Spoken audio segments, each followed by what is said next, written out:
una cálida tarde de agosto de 1901, dos maestras de mediana edad, las señoritas Anne Moberly y Eleanor Jourdain, decidieron aprovechar sus vacaciones en París para visitar el Palacio de Versalles, que ninguna de las dos conocía. Ambas se interesaban por la historia y poseían cierto nivel cultural, ya que la señorita Moberly era directora del Instituto St. Luc, y la señorita Jourdain, de una escuela de niñas en Watford. Ninguna de las dos tendía a ser crédula ni neurótica. Después de recorrer el palacio se sentaron a descansar en la galería de los espejos. Las ventanas abiertas y el aroma de las flores las incitaron a volver a salir, esa vez en dirección al pequeño Trianon, el palacete que Luis XV construyó en los terrenos de Versalles, y que su sucesor, Luis XVI, regaló a la reina María Antonieta. Llegaron a un lago alargado, a cuya derecha había un bosquecillo con un claro, y después a otro estanque, junto al cual se levantaba el Gran Trianon, palacio construido por Luis XIV. Lo dejaron a su izquierda y llegaron hasta un sendero cubierto de hierba. No estaban seguras del camino y, en vez de bajar por el sendero, que llevaba directamente al pequeño Trianon, lo cruzaron y siguieron por un sendero lateral.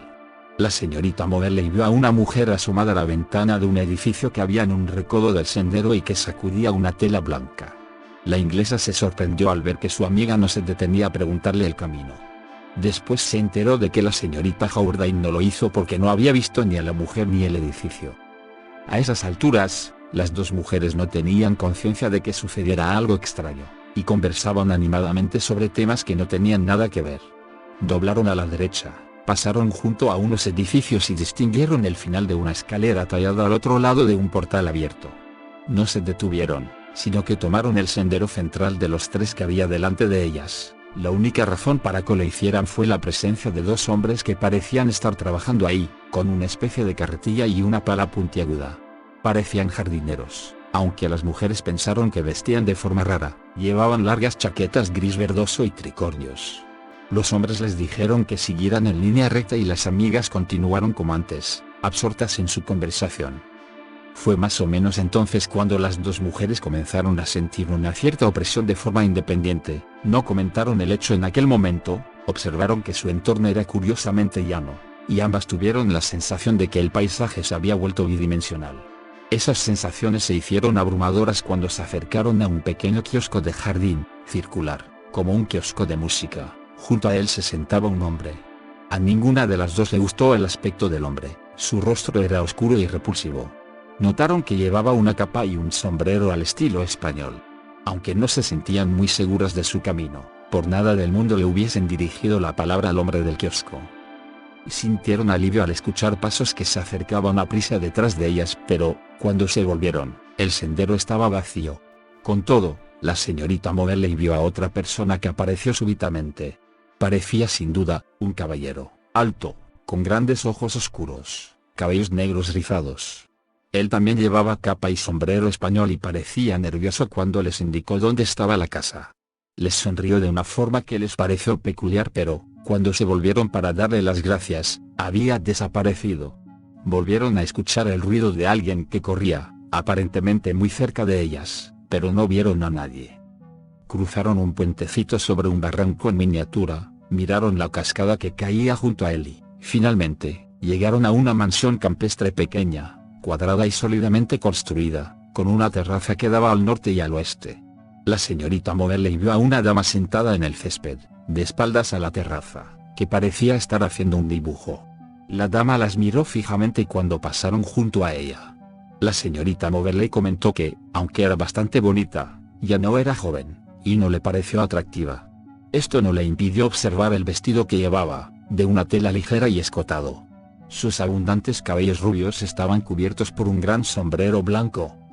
Las dos inglesas pasaron junto a ella en silencio y subieron a la terraza. La señorita Moberly se sentía como si estuviera andando en sueños. Entonces volvió a ver a la dama, esta vez de espaldas, y sintió alivio porque la señorita Jourdain no le había preguntado si podían entrar en la casa. En realidad, la señorita Jourdain no la había visto. Estaban ya en el ángulo suroeste de la terraza. Cuando se volvieron, vieron una segunda casa de la que salió un joven con aspecto de lacayo quien les ofreció acompañarlas en la visita. Entonces se les unió una alegre boda y se sintieron de mejor humor. Las dos señoritas no hablaron de estos acontecimientos durante la semana siguiente. Solo cuando la señorita Moberley se puso a escribir su versión de los hechos y volvió a sentir una sensación de opresión, preguntó a su amiga: ¿no crees que el pequeño Trianon está embrujado? La señorita Howardine pensaba lo mismo. Solo entonces compararon las notas y supieron las diferencias existentes entre sus experiencias. Ambas mujeres escribieron, 3 meses después y por separado, sendos relatos completos de lo sucedido. Este lapso de tiempo fue uno de los factores que provocaron el escepticismo de comentaristas posteriores. Los recuerdos de un suceso, registrados al cabo de 3 meses, eran menos exactos que si se redactaban de forma inmediata. Las maestras eran pues, sospechosas de reconstrucción imaginativa. Sin embargo, existían leyendas relacionadas con el Trianon que apoyaban su versión. Una amiga parisina de la señorita Howardine le contó que gente de Versalles había visto a María Antonieta, un día de agosto, sentada en los jardines del pequeño Trianon, con un vestido rosa y un gran sombrero de paja. El lugar, en su conjunto, las personas presentes y el tipo de diversiones parecía, según dijo esta amiga, una reproducción exacta del fatídico 10 de agosto de 1792, día del saqueo de las Tullerías, de la fuga de la familia real a París y del encarcelamiento del rey y la reina en el Temple. Las dos señoritas se preguntaron si se habrían topado con algún recuerdo de la reina, proyectado por ella sobre el Trianon o retenido por el propio lugar.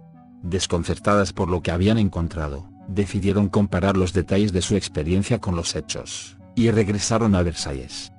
El kiosco que vieron se parecía algo a uno que había figurado en los planos originales del Trianon como una ruina, o sea, una locura decorativa, pero no es seguro que fuera construido alguna vez.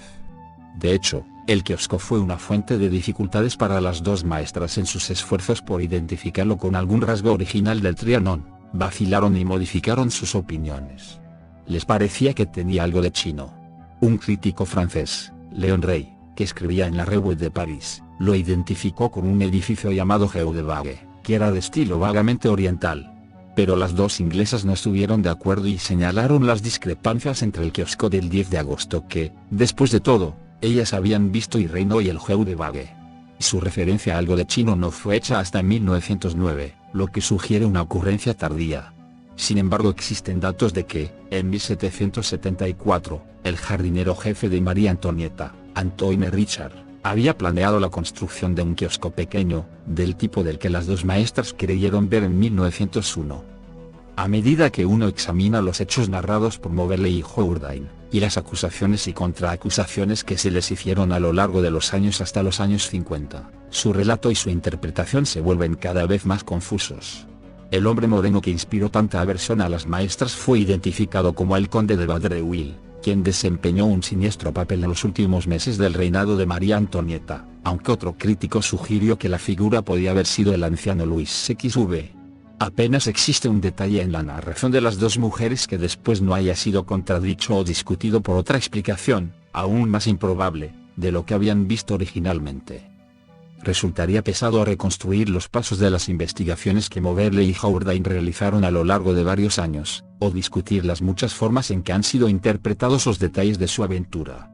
Los críticos no solo contradijeron a las maestras sino que se contradijeron entre sí, e hicieron los mayores esfuerzos por demostrar que las mujeres imaginaron lo que vieron, lo malinterpretaron, lo distorsionaron o lo desfiguraron. Sus investigaciones, según los críticos desfavorables, no fueron suficientemente cuidadosas ni estuvieron bien llevadas. Ellas dejaron que investigaciones posteriores influyeran en el relato que hicieron de los hechos, y adoptaron a posteriori sus propias experiencias para que coincidieran con lo que habían descubierto. En otras palabras, los críticos afirmaron que Moberley y Howardine habían distorsionado sistemáticamente los libros para que coincidieran con su historia.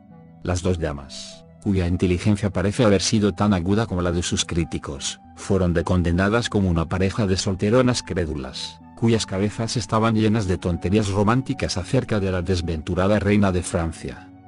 Sin embargo, esta no es la impresión que se obtiene al leer los documentos Moberley y Howardine.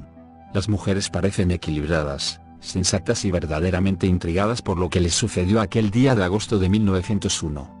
Sus investigaciones posteriores fueron tan completas como permitieron la oportunidad y la disponibilidad de materiales, y aunque las dos mujeres fueron acusadas de alterar su relato original para adaptarlo a hechos revelados posteriormente, bien podría ser que no hubieran entendido lo que habían visto hasta que el descubrimiento de ciertos hechos lo aclaró.